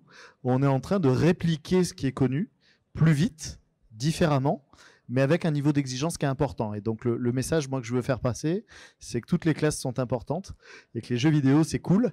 Mais par contre, aller travailler de manière très avancée dans un studio aux États-Unis ou au Canada, vaut mieux savoir parler anglais. Hein. Sinon, l'entretien d'embauche, il arrivera jamais, quoi. Merci beaucoup. Je me permettrai même peut-être de rajouter quelque chose. Alors, en tant là, retour d'expérience, effectivement, étant moi-même élève en alternance, donc du coup à la XP School, je dirais même aussi que ce qui est encouragé fortement, et je l'ai vu en étant recrutée, c'est avant tout en fait les activités aussi professionnelles en dehors. C'est-à-dire avant tout, du coup, effectivement, les activités associatives. Mais au final, je le vois aujourd'hui, par exemple, là, je travaille pour une société qui s'appelle Game Only, qui s'occupe de l'accompagnement d'entreprises en Auvergne-Rhône-Alpes. Et j'ai été prise, non pas forcément pour l'école dans laquelle j'étais, ni par le fait que, même si ça compte, c'est d'avoir fait de l'associatif dans l'e-sport, mais surtout parce qu'en fait, j'avais fait tourisme et que du coup, je savais coordonner un projet, organiser des voyages, offrir un suivi, savoir exactement ce qu'attendaient les personnes et surtout, je parlais bien anglais. Donc, s'il y a aussi quelque chose à retenir de l'enseignement et de comment arriver dans l'e-sport ou dans le jeu vidéo pour ceux que ça intéresse, c'est la pluridisciplinarité. C'est bon, je vais y arriver. Et effectivement, de ne pas hésiter à chercher, à creuser ses passions, à aller un peu à droite, à gauche, parce qu'au final, en fait, tout ce que vous apprenez aujourd'hui, tout ce que vous faites, ça va vous servir et ça comptera beaucoup plus que vous ne le pensez le jour où vous vous retrouvez dans un entretien avec quelqu'un qui vous prendra non pas spécialement pour ce que vous pensez être important, mais pour toutes ces petites choses que vous avez fait vous-même. Voilà. Et j'aimerais terminer sur une petite question pour vous, représentants et représentantes de l'industrie. J'aimerais savoir du coup, quel est votre avis sur l'évolution à venir justement, qui va avoir lieu. Donc là, c'est un petit hors-sujet, c'est une petite improvisation qui m'intéresse beaucoup. Quel est votre avis sur l'évolution justement de cette industrie, qu'elle soit numérique, jeux vidéo, divertissement, concernant son évolution à venir? C'est une grosse question. Ouais, juste avant de te laisser la parole, Kevin, on reviendra jamais en arrière. Depuis le 18 mars, effectivement, on a accéléré la transformation digitale de nos entreprises. Donc, c'est terminé. Aujourd'hui, moi-même étant chef d'entreprise, j'ai 120 salariés. Le télétravail est quasi adopté, on va dire, dans l'ordre de mission et dans le cadre du contrat de travail. Donc, effectivement, étant dans l'informatique, je peux pas accéder à 4 jours sur 5 de télétravail pour mes salariés. Mais oui, on a 2 à 3 jours qui peuvent être pris hebdomadairement. Donc, pour répondre à ta question, si on est dans l'accélération à tout niveau, n'oublions pas les enjeux humains quand même, hein, mais c'est que l'avenir, il est plus que là. On le voit dans l'e-sport, dans l'e-santé, dans le droit juridique également qui va devenir du droit numérique, dans l'emploi, dans la formation. Tout a été bousculé avec la digitalisation. Le management, la méthode agile, là aujourd'hui, on se doit d'être complètement agile et d'attirer nos futurs talents avec du sens, avec des soft skills et non plus avec les hard skills, voire même les made skills. Donc oui, à aujourd'hui, c'est essentiel. Malheureusement, tous les secteurs ne sont pas au même niveau. Le secteur de l'hôtellerie, du tourisme, de la restauration, du bâtiment sont pas au même niveau de recettes que certaines entreprises dans le numérique. C'est un peu dommage. Et encore une fois, on se doit d'aller vers eux et de travailler ensemble, de leur expliquer, de les préparer aux futures attaques en cybersécurité. Je sais que Marseille, l'année dernière, a essuyé quand même pas mal de méfaits de ce niveau-là, que ce soit la cybersécurité, le RSE, la protection des données. Enfin voilà, c'est essentiel. Malheureusement, ils peuvent pas tout faire. C'est compliqué sur des TPE ou même des indépendants où ils sont moins de 5 personnes de pouvoir tout faire. Donc là aussi, avec les associations diverses et variées sur la région, on essaie de mettre à disposition des fiches pratiques, des livrables, simplement pour les parer, leur expliquer pourquoi c'est nécessaire de le faire, parce que sans leurs données, sans leur outil essentiel, sans le moteur de l'entreprise, mais le drame va arriver très vite, quoi. Et puis 2022, il y a des véritables enjeux pour les entreprises. Voilà. Merci. On est plein fer dans une décennie de transition, de transformation. Le Covid a ouvert les festivités, si on peut parler comme ça. Et maintenant, c'est à nous d'être plutôt agiles, comme le disait Stéphanie. C'est un nouveau cycle économique qui démarre, important, sur lequel il y a de la création de valeur, des emplois. Il faut pas oublier qu'à la fin de la semaine, il faut se loger et manger quand même, hein, donc il faut travailler. Et moi, j'aime beaucoup cette industrie des jeux vidéo parce que je trouve qu'elle donne beaucoup de fondamentaux techniques. Lorsqu'on s'intéresse de manière très précise à comment on fabrique un jeu vidéo, on a besoin de comprendre comment fonctionne tout l'univers des infrastructures, du cloud, de la latence, des mobiles, des CPU, de la mémoire, des systèmes d'exploitation. Bref, on met immédiatement le doigt dans la boîte de Pandore. Et donc, je trouve que le jeu vidéo est très intéressant pour ça. Et je pense qu'à y réfléchir, on devrait mieux communiquer là-dessus. Le deuxième point, c'est que quand on dit décennie, ça va arriver jusqu'à 2030, où on a plutôt une bonne visibilité, entre guillemets, de ce qui va se dérouler. Et il y a aussi tous les métiers qui vont autour. Le tourisme, avec les 2500 chambres qui ont été... moi, c'est l'info du jour. Hein, oui, tout à fait. 2500 chambres remplies en 1 ou 2 jours à une période où c'est creux, c'est vide. C'est-à-dire les hôtels ont un taux de remplissage de 10%, ils sont peut-être montés à 60 ou 80%. C'est pas super, c'est formidable. Et ça, ça a un impact immédiat dans l'économie. Donc, on peut voir ça par le biais du divertissement, qui est une réalité. La 5G, je suis obligé de vous parler un peu de 5G 2 minutes quand même, mais la 5G va vous permettre d'avoir peu de latence et beaucoup de bande passante sur votre téléphone. Les jeux vidéo, un processeur d'iPhone ou un processeur de téléphone type Xiaomi, Android, etc., ça fait tourner des jeux largement mieux qu'une console il y a quelques années. Et donc aujourd'hui, cette espèce on est un peu cerné par les contenus, on est un peu cerné par la dynamique. La télévision n'a jamais autant érodé ses parts de marché. Plus personne regarde la télé. Voilà, on regarde un peu Netflix, un peu ci, un peu ça, mais France 3, c'est de temps en temps, quoi. Hein. Donc le point, c'est qu'il y a une opportunité dont il faut se saisir du côté des professionnels et du côté des développeurs de contenu. Et puis, il y a une opportunité à saisir de l'autre côté, du côté des utilisateurs. Et puis, je pense qu'effectivement, il y a vraiment une opportunité. On a aussi des gamins qui veulent pas rentrer dans le circuit traditionnel, qui ont d'autres qualités, d'autres compétences, d'autres possibilités. Et moi, je crois beaucoup à la formation alternative. Et je conclurai par un dernier mot. On a une nécessité de travailler ensemble. On ne peut pas faire autrement que ça. Des studios de Martigues, des salles de jeux à Aix, à Martigues, etc. Et je disais à Marius en aparté, je dis mais ça c'est le bistrot de nos parents, quoi, ou de nos grands-parents plutôt. Hein. Ils jouaient au poker. Maintenant on met un comptoir. Ce qu'il y a, c'est qu'on boira toujours un coup, on mangera toujours un bout. Et puis trouvons autre chose parce que le monde change et qu'on doit changer avec. Merci beaucoup. C'est ça, je prends le relais. C'est exactement ce que vous avez dit. Et d'autant plus, je vais rajouter, c'est que là, on est dans c'est même plus que décennal. Là, on vit un tournant à l'heure actuelle. C'est-à-dire que le tournant sur les 2 prochaines années, il va être flagrant. Ça va être vraiment une cassure entre le monde d'avant. Le Covid a certainement beaucoup aidé à ceci, peut-être. Hein. Mais là, on va vraiment vers quelque chose, alors par évidemment la 5G, par le fameux métavers, il faut quand même en parler, par tout ce qui va se passer d'un point de vue technologique, numérique. Je rebondis un peu sur la formation. Je suis allé faire une démonstration de formation dans une entreprise qui se situe dans la zone de la Durane, d'extincteurs, manipulation d'extincteurs. Les stagiaires avaient du mal à parler français, ils étaient originaires de l'Est. J'aurais quand même mis une expérience universelle, ou du moins internationale, c'est-à-dire où c'est écrit en anglais, on peut modifier, il y a quelques sous-titres quand on voit les panneaux ou autres.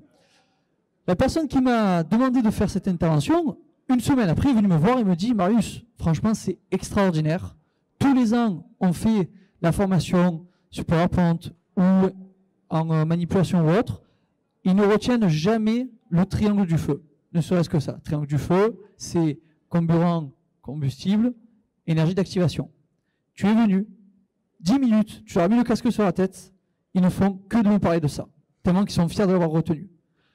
Une technologie comme la réalité virtuelle, la réalité augmentée, ou même plus, qui va venir dans les temps à venir, ça permet vraiment d'ouvrir le panel d'apprentissage des personnes, réellement.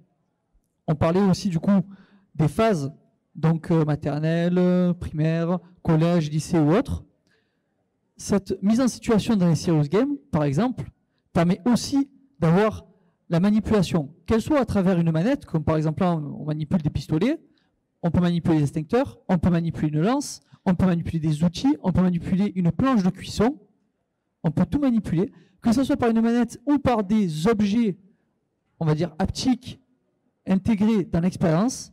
Ceci permet vraiment aux personnes de vivre le moment tel qu'ils le vivent réellement, avec une technologie qui permet de limiter les coûts au point de vue d'ustensiles ou même de produits.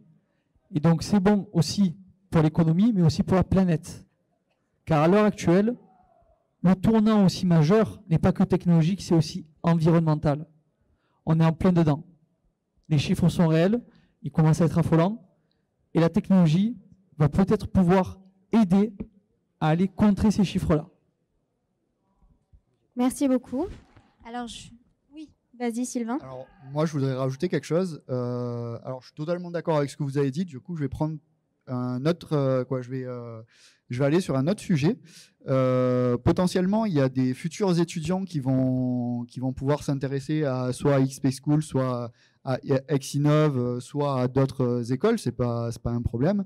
Moi, je veux juste vous dire, choisissez bien votre métier. Créer un jeu vidéo, ce n'est pas jouer à un jeu vidéo. C'est pas du tout la même chose. Si vous voulez savoir si vous aimez créer un jeu vidéo, faites des game jams. Vous le saurez directement si vous aimez créer des jeux vidéo. On se retrouve avec, alors pas énormément quand même, mais avec quelques élèves qui arrivent dans les écoles, qui se disent vouloir créer des jeux vidéo, mais qui en fait préfèrent jouer aux jeux vidéo plutôt que créer des jeux vidéo.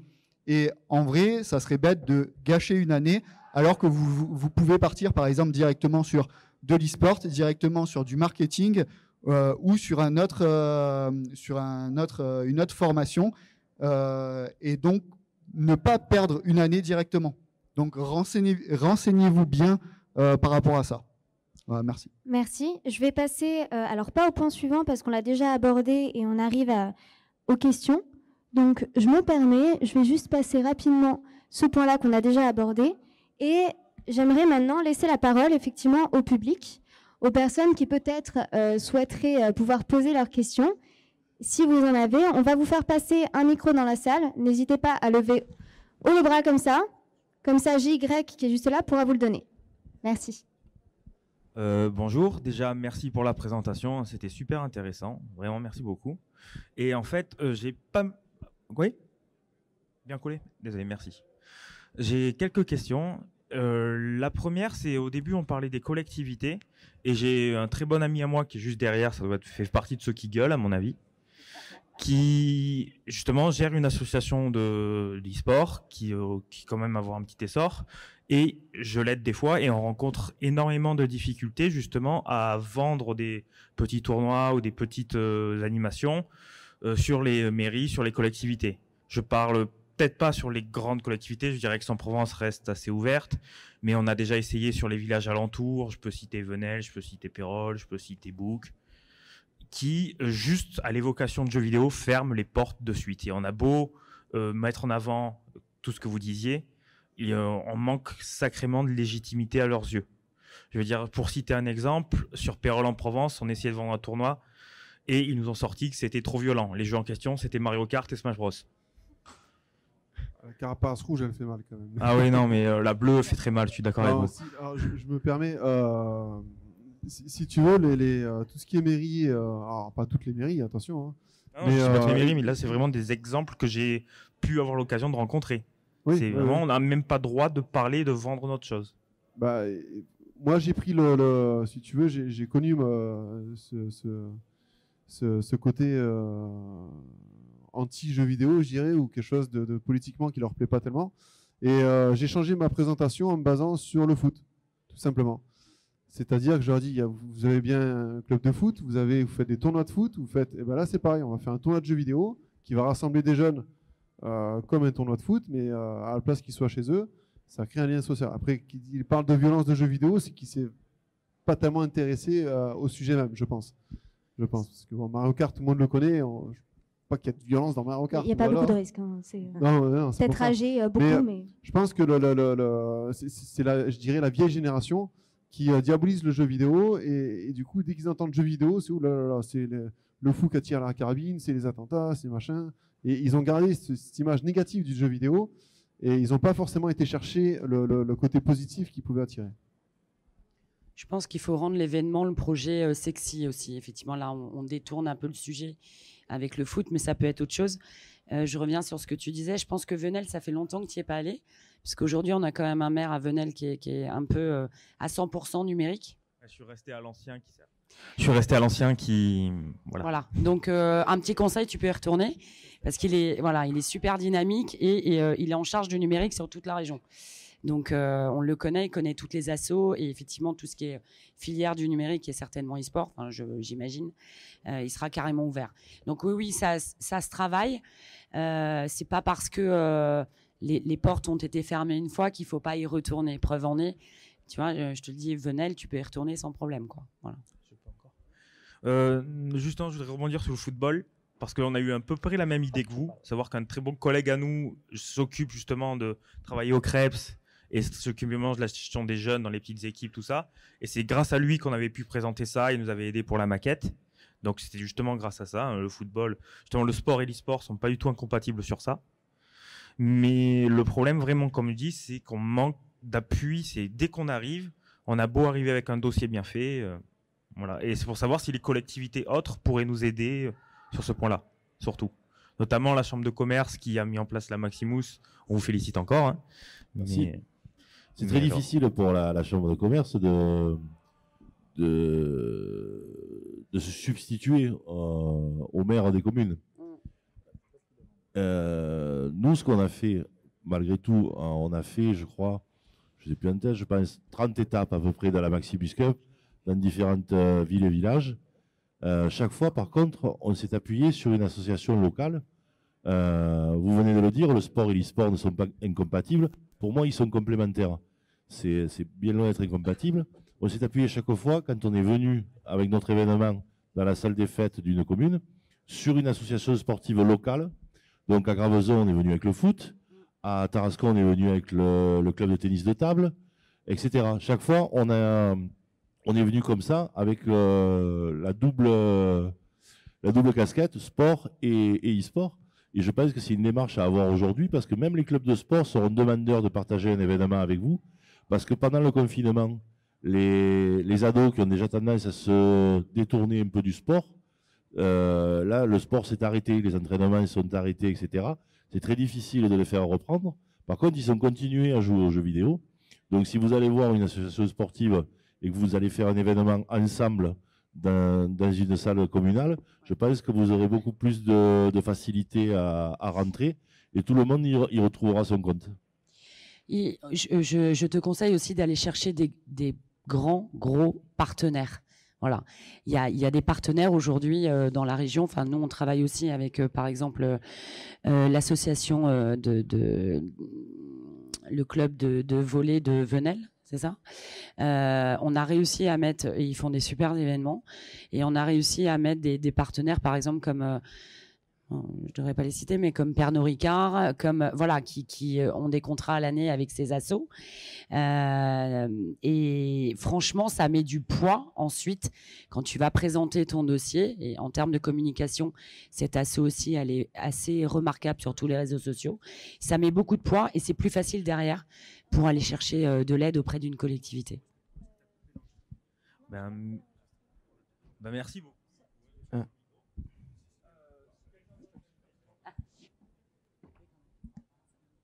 Excusez-moi, je suis de retour. Est-ce que quelqu'un d'autre aurait une question qu'ils aimeraient poser ouais. C'est bon, je peux parler. Bonjour à tous, je m'appelle Marius, j'ai 27 ans. Et actuellement, donc, je suis fonctionnaire à la métropole d'Aix-en-Provence et j'aurais voulu me reconvertir et bosser dans le jeu vidéo. Je suis passionné de jeux vidéo et d'e-sport depuis tout petit, mais je sais pas trop où taper, je sais pas vraiment concrètement ce que j'aimerais faire dans ce milieu. Et voilà, une école, ou c'est vrai que 27 ans, ça commence à être peut-être un peu tard. Mais voilà. Alors non, c'est jamais trop tard. En gros, il faut que tu prennes tes compétences, les compétences que tu as. Tu trouveras forcément un métier qui va avec tes compétences. Après, si tu veux totalement changer, comme je t'ai dit, par exemple, si tu veux être dans la production de jeux vidéo, il faut que tu fasses une game jam avant, de t'intéresser aux différentes formations qu'il y a. Les game jams, c'est très très important. Il y en a, je sais pas pour XP School, mais je pense qu'ils font pareil. Aix-Innov Campus fait des game jams à peu près 4 fois dans l'année. Donc tu te rapproches de Aix-Innov Campus ou de XP School, pardon, et tu regardes des game jams, tu demandes pour faire une game jam avec eux, tu vois comment ça se passe, tu vois ce qui t'intéresse à l'intérieur, et là tu te diriges vers ce qui t'intéresse réellement. Pareil, comme je t'ai dit, créer un jeu vidéo et faire du jeu vidéo, c'est totalement différent. On s'en rend pas compte directement, mais c'est vraiment totalement différent.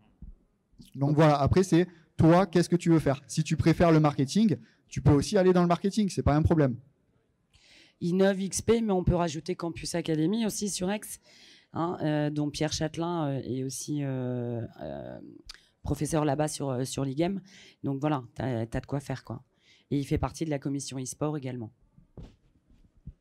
Là, en fait, je passe un équivalent, parce que j'ai pas eu mon bac, donc je passe un équivalent de bac là en fin d'année. Et voilà, je comptais me servir de cette équivalence de bac pour justement après voir où me lancer, quoi. Voilà.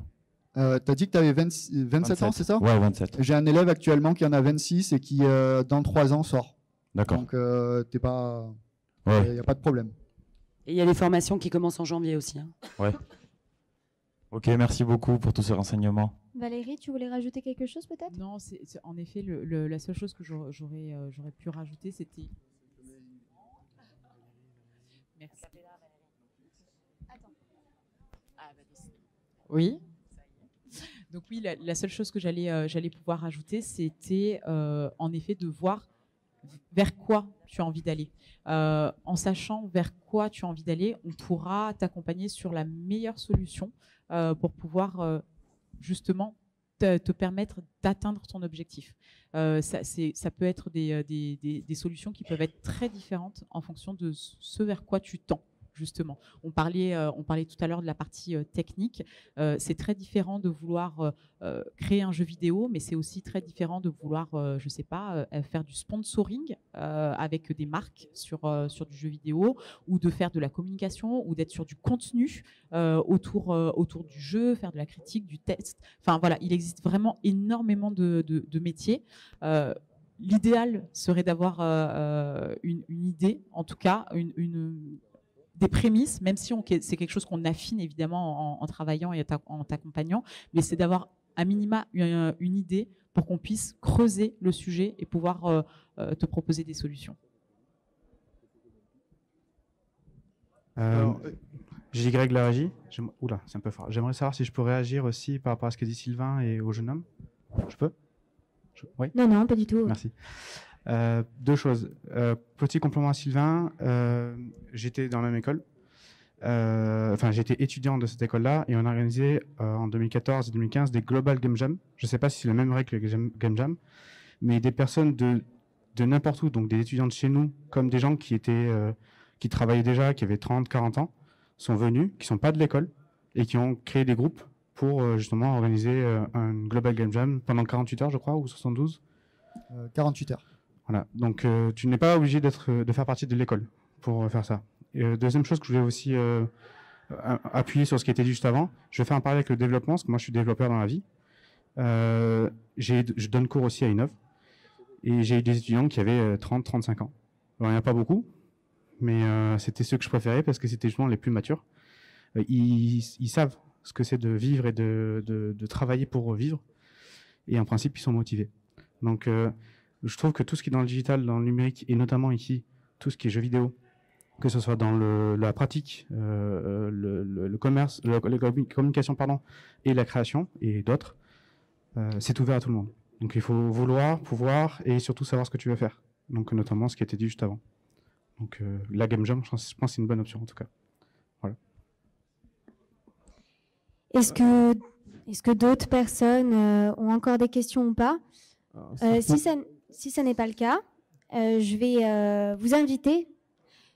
Je vais vous inviter, du coup, là, on va descendre gentiment de la salle, on va finir la conférence, donc du coup, la version table ronde. Ah, tu avais quelque chose à dire, peut-être? Oui, pour le jeune homme qui, justement, recherche un petit peu sa voie, sache aussi, donc, quand tu as la chance qu'il y ait une école ici, il y a aussi le côté BPGEP, e-sport. Donc, si tu veux, c'est un mix entre le sport et l'e-sport. Comme disait Nicolas, ça se complète et c'est équivalent. Et donc, pareil, il n'y a pas d'âge. Il n'y a pas d'âge pour y aller. Hein. Donc j'ai été examinateur là-haut, il y avait des gens qui avaient 25, 26. Je crois que le plus vieux, il avait 33 ans. Donc tu as encore la marge. Mais voilà. Et là, par contre, tu rentres plus dans le côté gestion un petit peu des jeunes, encadrement des jeunes, etc. Et organisation de tournois et tout ce qui va autour. Voilà. Pensez-y aussi. C'est bon?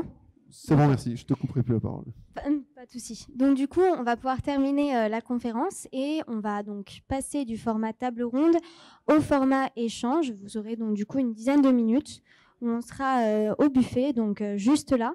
Et si vous souhaitez venir échanger avec les intervenants et intervenantes, vous pouvez le faire jusqu'à 16h. Voilà. Merci beaucoup.